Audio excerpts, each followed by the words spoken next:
don't know. The, All right. take two. Take three, and we're going now. Take three. So yeah, I don't know how bad it was, the technical difficulties or issues on your end, as far as you being able to hear me. But I know that Chris, the producer, came in and was like, Jen, what's happening? And I'm like, I even have my headphones here somewhere. They're brand new. I've tested them a bunch, and I've used them on the last few shows. But as you know, last show, we started with the technical difficulties a little bit. I got dropped. And then this show, increasing technical difficulties. But if anybody who was, or the people who work with me, last show is when I started the project, literally started it. And since the last show, I'm way deeper into it now. So I'm getting to some of the nitty gritty stuff in the project. And oh my God, Lydia is just going to be like laughing, hysterical. And she's going to laugh when she watches this video, because she's just going to be like, oh my God, why does this happen every time? And it's ridiculous. And I know Chris, bless him, but I know that he was just like, yeah, I don't know if Jen, I'm pretty sure your headphones are messed up. Like, I could tell he didn't quite buy my story, but it happens so much. I don't know. It's annoying, and I'm sorry for those of you who listened and couldn't hear me. I don't know if I was choppy, or I don't know what happened. That's what it sounded like. It was definitely, it sounded like there was interference, and you could get, you could hear you and get the gist of everything, but it was a little choppy. So just a little patience in listening to that particular program. Yeah, and Burnout. That actually, now that we're talking about burnout, that actually leads me sometimes to get really frustrated and just be like, you know what? I don't even want to do this project anymore, because this is like driving me crazy. Because it won't just be with like electrical interference, stuff like that. Yeah. It will begin to happen like when if I'm doing a course, like the last course that I did, when I'm trying to upload things and I will lose information, and the computer will just I have not had this particular computer shut down since I opened the last class.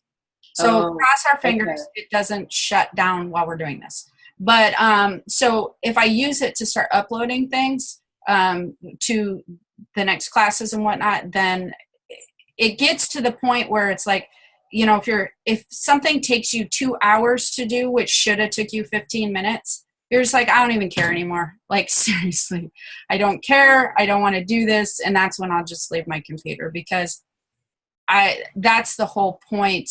When I get spirit interference, I know personally what happens and what they're trying to do is they're trying to make sure that I'm so frustrated that I stop what I'm doing, or just, you know, I'm like, yeah, I'm just not doing this anymore. And then quit what I'm doing, stop trying to raise people's vibration and doing whatever. And then they've achieved their goal, which is the spirit interference I'm experiencing when this happens is ones that are trying to keep vibrations lower. And so that's what I'm kind of battling against.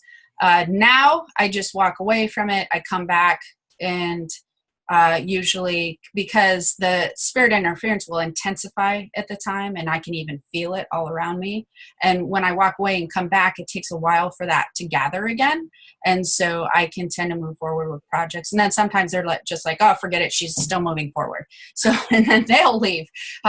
So it can cause burnout for sure. I'm not to that point yet, because like I said, I think I just started it last week. So I've been working on it mentally for longer, but I actually physically started doing it probably 10 days ago. So, yeah, it's awesome.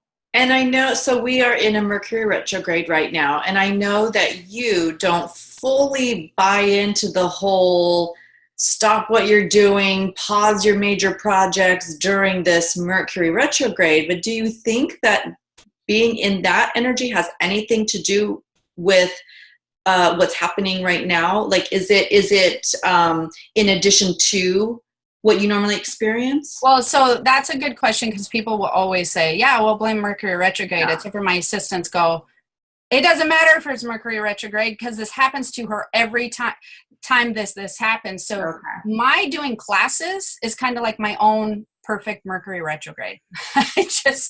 So it's weird. So obviously I don't do, for me personally, I don't find that it affects or hinders my projects in a way that will stop me from doing one during that time. Hence, obviously I'm doing one now. So if I really felt like that was a factor, I would wait and correlate it in a different date. But because it doesn't seem to happen to me during that time, I'm doing it anyways. But it cannot even be close to Mercury retrograde. And if I'm opening a class, I will experience things how other people experience them when it is Mercury retrograde, when they're having issues with the shutting down and all of that. That's why I say it's like my own personal mini Mercury retrograde. So that's why I personally do not see the correlation between my stuff and Mercury retrograde, because it's happened to me for so many years now and it's consistent to where I'm at in starting a new project and raising someone's vibration or people's vibration. It's consistent like clockwork. And then that doesn't matter if I'm in Mercury retrograde or out. It's still a consistent pattern. And what I've also learned is the more interference I'm getting, the more major stuff, I'm really onto something that they don't want me completing. So weird enough, the more interference I'm getting, I'm like, well, this is going to take longer, but apparently it's a good thing. This is going to be a big one, so you're going to like it. Yeah. I don't know. So I don't know. Well, besides the little bit of interference, I think the show went really well. I think it was very important to talk about spiritual burnout, because especially right now, especially with what's going on in the world, and a lot of people are absorbing, the global issues that we're having. And so I think it was perfect. You touched upon all of the major points, the physical burnout, the spiritual journey burnout, and then as you evolve and step into your healing abilities, the healing burnout. So I think all of that was beautifully touched upon. As long as you can hear us. As long as you can hear us. That's really good. No, I think that there's a lot of burnout going on right now. And I think that it's important to know where you're at in the burnout system, because then you can change some things. So whether you're at the beginning of spiritual burnout, which is mental fatigue, and it's just life and things that people wouldn't relate to spirituality, where you're just not happy, that's the beginning stage. Then you get into the spiritual burnout or spiritual journey burnout, where you've discovered you're not happy and you're trying to do something about it. You're in the midst of a pattern change, and that can be overwhelming and discouraging and frustrating at sometimes, depending on how you're consuming all the information. And like we talk about on the show, not trying to resonate with all of it when that's just not going to happen. And then if you get into more of the advanced stages where you've decided that you're a healer or are very interested in being a healer. And by the way, for anybody who's wondering, well, how would I even know that? I've been asked this before. If you're interested in healing work at all, you have some sort of healer theme to you. And they always say, well, how do I know? And I think it becomes like, and you deal with a lot of the healers who are just discovering this about themselves. They have low confidence that, well, how do I know I have this ability? And like, why me? Why would, like, they're excited about it and so passionate about it, but what would I bring to the table? They just haven't discovered that side of themselves and then educated and practiced that side of themselves. But if they're passionate about it, they definitely have a healer theme. Figuring out where you fit in the healer world is another journey in itself. But it's similar to, when you're young, and you had girls, if they were ever interested in softball or volleyball or any type of sport at some point and they showed interest in it, that's your first step. They want to then you want to encourage them and enroll them in classes and let their gift unfold in that area. My son was interested in sports. I remember when he was interested in sports, because I remember came home once, played basketball, and I can't remember, he was like in 4th grade maybe or something. And for some reason, I knew he was interested in football. He had been interested in football since he was really young, and he just wanted to do anything since he started talking and walking. And then when he wanted to, what I mean is play organized sports. They didn't offer football till later, so he couldn't do that as an organized sport, but you could do basketball early. And he said, I want to do this. And I was like, I never even thought about basketball. My point being, he ended up playing, he was an athlete. He literally is a well-rounded athlete. And that's why some of those interests that came, he ended up then getting into baseball. He did play football. He played baseball. He played basketball all through high school or middle school, and then into high school. He does boogie boarding. He's a martial artist. He's been doing that for years. And he wants to become a trainer. Like this is who he is. And as I'm talking about, you can see how all of that unfolds and develops, but it starts with that interest. So anybody who's wondering if they're a healer, if you have interest, you definitely should be in the healing field somewhere. If you're interested in not having the healing work done on you, but you feel like, I want to help heal people, that's your first indication. Does that make sense? That was a lot of information. Talk about spiritual overwhelm.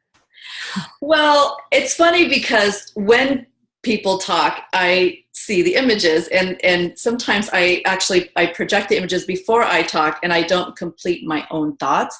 So as you were talking, I'm seeing him playing the sports, I'm seeing all of it, but it does correlate to what we were talking about as far as the healing work. So experiencing burnout as a healer, you talked about how you might be in the wrong healing field.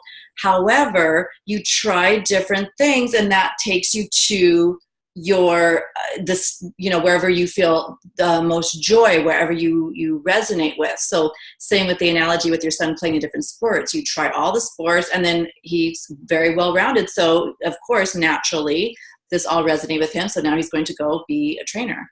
Well, and for him in particular, and also he became a mixed martial artist, and that's where his primary interest lies. Mm-hmm. It was interesting because we kind of always thought it would be football, but it ended up being mixed martial arts, mom's worst nightmare. But that being said, it's his journey. And I'm going to be supportive, which he tells me often.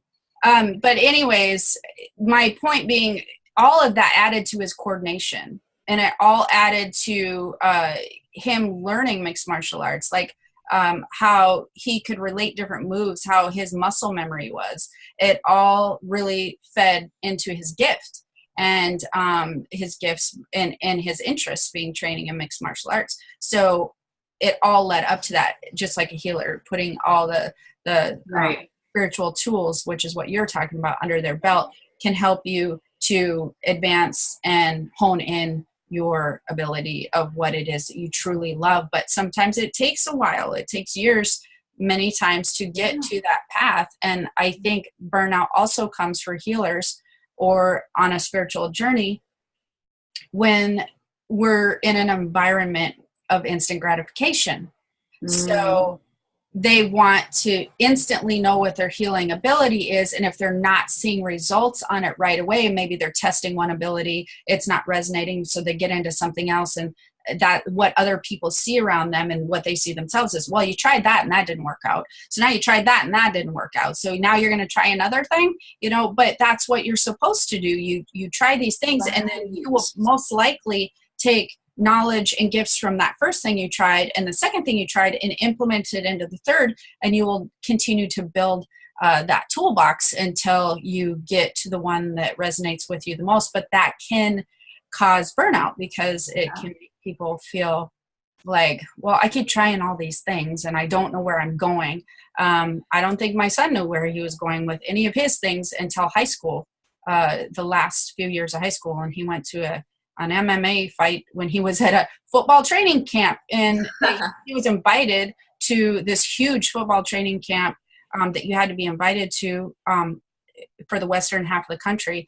And weirdly enough, in their hotel was and this is all spiritual, universal laws, right? And in your spirit guides talking, he just happened to be at a hotel that was putting on an MMA match. And my husband said, well, that would be fun. I'm going to take him to this. And that was the end of that. Football was kind of out and MMA was in, and it was just like the light bulb went on and he was like, yep, this is it. This is where I've been heading. But that took years, and it takes years. It took you years. Yeah. But on the journey, that's when people can be like, yeah, I give up. I'm tired. I don't know what I'm doing. Right. And in the exploring the other healing modalities, then comes in the frustration with self, like, oh, that didn't work out. And then your own self-limiting thoughts of, oh, I failed at that. And then we also touched upon people pleasing. Then your partner or your family is looking at you trying these different things, and you're going to hear people say, just pick something, pick something. So you have to definitely tune all of that out and go back to, in the very beginning of the show, we talked about what brings you joy. Like you had said, you touched upon that you experience burnout when you're not feeling joy in your life, when you are not feeling, what did you say? The joy jolt? That is really bad. I hope that nobody carries that on into anything. Joy jolt. And you know what, Jen, speaking of all of this and the healing and moving forward, I know that you don't get on the computer much and the news, but did you hear about Louise Hay today? No. Like I literally, I didn't think you did. I did. So Louise passed away today. Oh, wow. He passed away, and today's also the second anniversary of Dr. Wayne Dyer's passing. Oh, interesting. Very fascinating. Wow. She paved the way for a lot of stuff. So art goes out to her and her family. But she lived a very long life. I feel like whenever I seen her on things, she actually did better than some of the other healers I've known as far as longevity. And she did. She lived a long, I think, beautiful life. I didn't know her, but it seemed to appear that way. Right. And I love her story because, I mean, talk about burnout. She wrote her book, the first one, You Can Heal Your Life. She wrote all of her affirmations at the end. She wrote what ailment would correlate to the emotional part of it in the body, and then no one would publish her book. Right. So she published it herself and went on to Hay House Publishing. Right. So she's definitely an amazing pioneer for the healing. I was just thinking about what you're saying. And when I wrote my first book, because I have several, 6 or something, no one published my book either.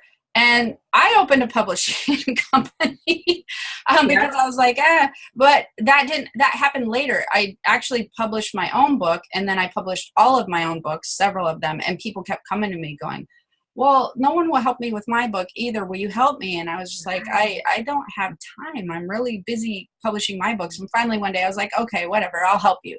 And that book, and then the next book and the next book of other people's who were just coming to me. I had no intentions of opening a publishing company at all. In fact, I was like, no, several times.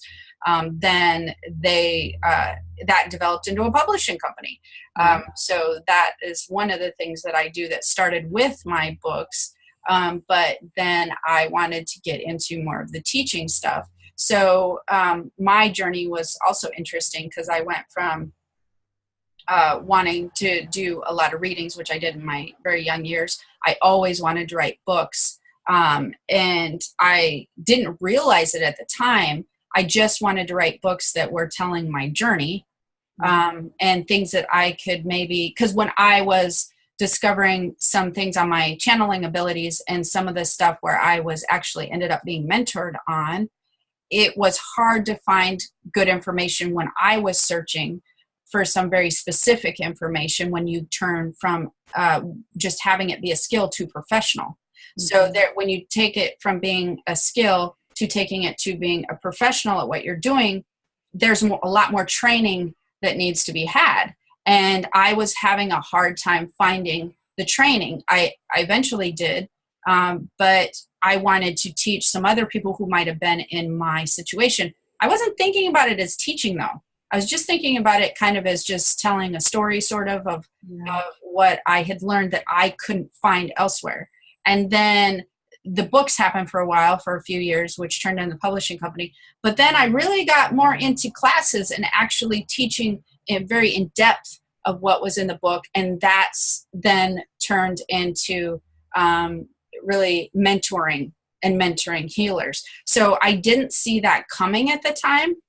Okay. But now looking back, that all added to my tool belt and my toolbox of, I think I was headed on the path of mentoring and teaching long before I knew I was on that path, if that makes sense. And the funny thing is, you and other people, other colleagues knew I was on that path. And I just was like, yeah, no, I don't think so. I don't think I have time. I'm not really sure how that would unfold for me.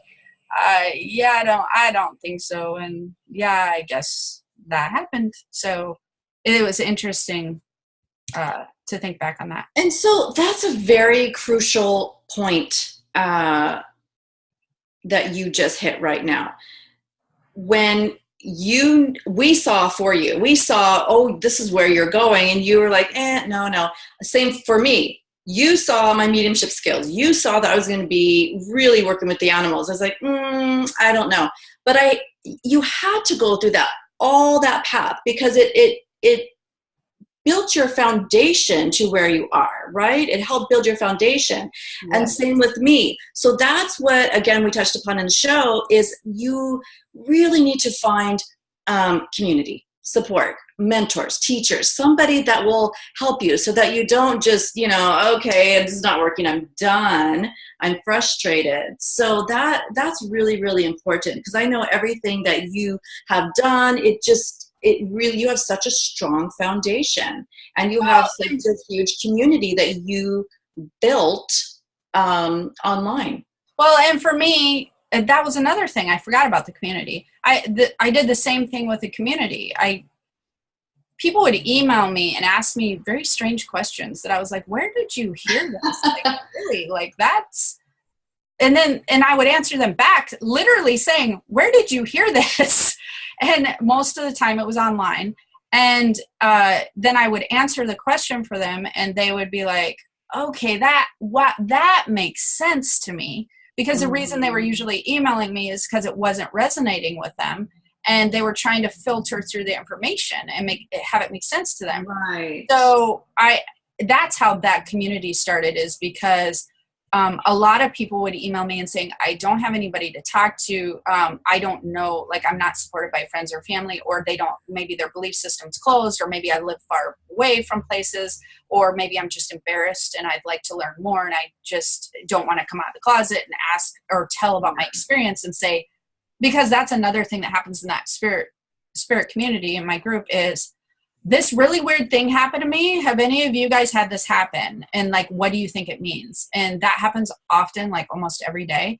And I will answer them because it's usually something that's very common, but new to them. And then other people will comment and say, yeah, I've had this experience and I've had that experience. And it makes them feel not alone. So that's another way that came about. And I didn't know where that group was going at all. I had no clue where it was going. I think I told all you guys when I opened it, I think I literally just said, I have no idea what this is for, but I know it's for something sometime in the future. And I just kept answering questions in there. But it turned out to be very helpful. I didn't, yes, the other thing too is I don't think you necessarily know where your own journey is going, but you'll figure it out along the way. For me in particular, some of the reasons that I was just like, whoa, wait a minute. Like when I wanted to write books, I couldn't figure out how to write a book. I didn't know. I didn't have the knowledge. I mean, now I have all the knowledge. But so what I did was I actually just felt the need to get this information out there in the world. So I started a blog, and I would do one blog post and another on just thoughts that I was having and things I was learning. And when I was just talking about things I was learning and experiencing, all of those things ended up making a book. So when it got to the book part, I had so much information in my blog, and that's when I became confident enough to go ahead and compile that into a book. I didn't know where that was going. I knew years before that I always wanted to have a book, but I couldn't wrap my brain around how I would do a book. I didn't have the knowledge. So it's interesting because with my book in particular, that was something that I was like, am I an author? I don't know if I'm an author, and what makes me an author? That was something that I couldn't grasp the concept of. So then you figure it out and then you move forward. And when you guys were talking about me doing mentorship, and I had so many people emailing me going, you talk about mentor, where can I find a mentor? It was the natural next step for me. But it was because I actually was experiencing some overwhelm because I'm doing so many things. And so whenever I add another project like the mentoring thing, which is where you had seen me going, and I was just like, well, I don't know. It was because it felt overwhelming to me. It felt like I didn't know the direction. I wasn't entirely sure how that was going to fit into my programs. And that was going to take a lot of mental energy. But you know what I learned doing this new thing? And I've been talking a really long time, so it's probably your turn, is that when I have spent probably 40 hours in the last week working on this website of this new project, and I cannot believe how much brain power it has taken me to do what I've been doing. But then instead of getting frustrated, because it is exhausting, I just stopped, but I realized that's such good exercise for your brain and for your creativity to actually move out of your pattern of what I was doing when I started the mentorship thing. I had to refocus and really utilize my brain on verbiage and how I was going to put it together and how I was going to offer people what I was going to offer them and how I was going to, what sheets I was going to send them for assessments, and how I was going to take this program and actually have an end result that was helpful to them, because that's always very important to me, that I want people to take any of my classes, any of my stuff, and leave feeling like they definitely gained more. That takes a lot of brain power, but it will really bring some new creativity to you. And sometimes for me, even, it's easy to just stay in a pattern of something that you're just doing over and over again. You know what I mean? And so trying something new, I've learned even just from this project, is I need to keep doing that more instead of resisting. So I resist because I feel like I don't want to expend the mental energy of developing and creating, but that's really important. So I found that interesting. I just discovered that about myself, that I was actually didn't want to put that into, I don't know. It was weird. It was a weird self-discovery of, I mean, yeah, we're a creature of habit. Yeah. You don't like to go out of your shell. Even when you started doing the pet communication, like, you were a creature of habit of your stuff that you were already doing. I was. And again, that's the benefit of having someone help see with you and for you. Definitely creature of habit. For me, it was the way that I operate, I had to have my readings like compartmentalized, like organized. So that's yes. The petal process. And then I feel like now the petal process is it's a really amazing healing modality. It goes through all the chakras. I read all the chakras, but now I realize it's I had realized in the past. It's the way I read. It's my organized reading. But then it just kept evolving and evolving. And then the mediumship is very, very strong. But the animal communication is so strong. And now it's so strong that if I'm talking to someone or I'm meeting someone, like their pets are hanging out, whether they're here physical or they have passed on. Here physical meaning not with them, like alive, or passed on. And so what I learned recently is really being gentle with myself and allowing these gifts to evolve, allowing my business to evolve, because that's the key right there. And the thing that you said that was interesting that I was hearing when you were saying that is you were into a pattern, but as healers, we're also business owners. And for those who are listening who are business owners in the healing field, I think that a lot of people who I have talked with, or a lot of colleagues and whatnot, sometimes they get stuck on the money aspect of their healing business, and they lose the core of their healing business, which is really developing and teaching what you're tuning into at that time. So for you, it would have been the pets. Like that was the next natural development for your business. But a lot of people will block that. Even though I told you, you didn't have to listen. And I've had many clients who don't listen. And then they just stick to what they're doing. And then they call me back in 6 months and I'm like, we just talked about this. And then I start going, okay, if you just listen to me sooner, I'd save you a lot of money because we wouldn't have to do this all the time. And they're like, yeah, I know. So it's interesting though, when you worry about the money aspect of a healing business, I feel like that completely does the opposite of what people do in the healing field, as far as like, I don't feel like they'll support themselves financially when you concentrate on the financial aspect. For me personally, what drives me, and truthfully, I just don't think you'll support yourself that way anyways. For me, what drives me was the teaching stuff. I had a hard time getting my knowledge in that aspect. And then, like you said, the mentorship stuff and everything began to evolve, and I was interested in exploring that aspect as part of my business, but also as part of my gifts, even though there was a mental overwhelm. And I was afraid I would get burnout. I really was. I was afraid that I would get healer burnout because I take on so much. Yeah. And since I'm doing the free stuff and then I'm doing the courses, and then people are always wanting more courses, like, it's not that I have a lack of students. It's like I can't produce courses fast enough. So because I work so much, and it's hard to put all that stuff together. And so I was worried that I would get healer burnt out, because then I have to withdraw for a while just to conserve my energy. The opposite happened. I was very careful about how I move forward. And that actually became where my business is really heading. So I found that interesting. It was something I was resistant to at first.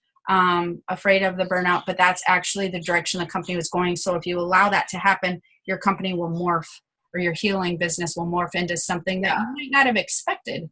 And that's all the healers really need to hear, that people who are stepping into their gifts and wanting to make this a go as a business.